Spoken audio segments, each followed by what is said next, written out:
उत्सव हा भारतीय संविधानाचा, महामानव डॉक्टर बाबासाहेब आंबेडकरांना वंदन करण्याचा, उत्सव हा भारतीय प्रजासत्ताकाचा, समान हक्क आणि मूलभूत अधिकाराच्या प्राप्तीचा, उत्सव हा भारतीय लोकशाहीचा, स्वातंत्र्य, समता, बंधुता, न्याय ही तत्त्वे रुजवण्याचा, उत्सव हा भारतातील प्रत्येक नागरिकांचा, तुमचा, माझा आणि आपल्या सर्वांचा.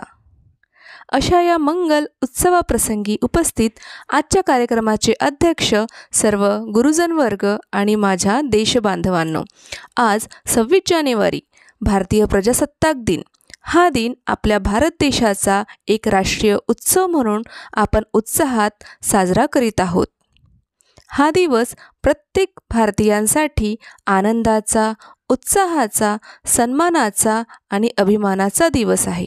या मंगलदिनी तुम्हा सर्वांना प्रजासत्ताक दिनाच्या हार्दिक शुभेच्छा देतो आणि माझ्या भाषणाला सुरुवात करते. मित्रहो, 15 ऑगस्ट 1947 रोजी आपला भारत देश इंग्रजांच्या गुलामगिरीतून स्वतंत्र झाला.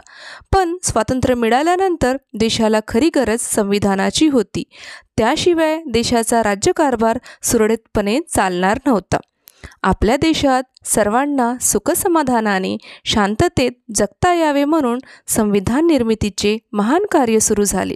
डॉक्टर बाबासाहेब आंबेडकर या महामानवाच्या अध्यक्षतेखाली नेमलेल्या मसुदा समितीने 2 वर्ष, 11 महिने आणि 18 दिवस अथक परिश्रम घेऊन देशाचे समृद्ध संविधान तयार केले. 26 नोव्हेंबर 1949 रोजी संविधानाच्या घटना समितीद्वारे स्वीकार करण्यात आला. भारतीयांना संविधानाची पहिली ओळख या दिवशी झाली.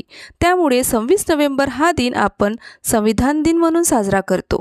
तर 26 जानेवारी 1950 रोजी आपल्या देशात हे संविधान अंमलात आले आणि आपला भारत देश प्रजासत्ताक राष्ट्र म्हणून घोषित करण्यात आला. त्यामुळे 26 जानेवारी हा दिन आपण प्रजासत्ताक दिन म्हणून साजरा करतो. 26 जानेवारीपासूनच आपला भारत देश सार्वभौम, प्रजासत्ताक, लोकशाही गणराज्य बनला.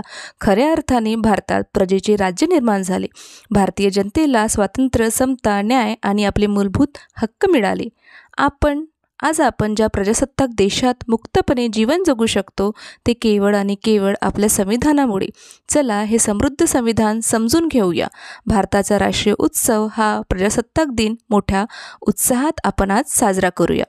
अभिवादन करूया महामानवास ज्यांनी समृद्ध संविधान निर्मिले. नतमस्तक होऊया क्रांतिकारास ज्यांनी देशाला स्वातंत्र्य दिले.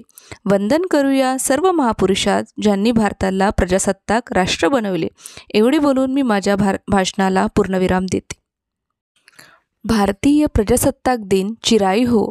जय हिंद, वंदे मातरम. मित्रांनो, आपल्याला हा व्हिडिओ आवडल्यास व्हिडिओला लाईक जरूर करा आणि चॅनलला सबस्क्राईब करायला विसरू नका आणि आपल्या मित्रांमध्ये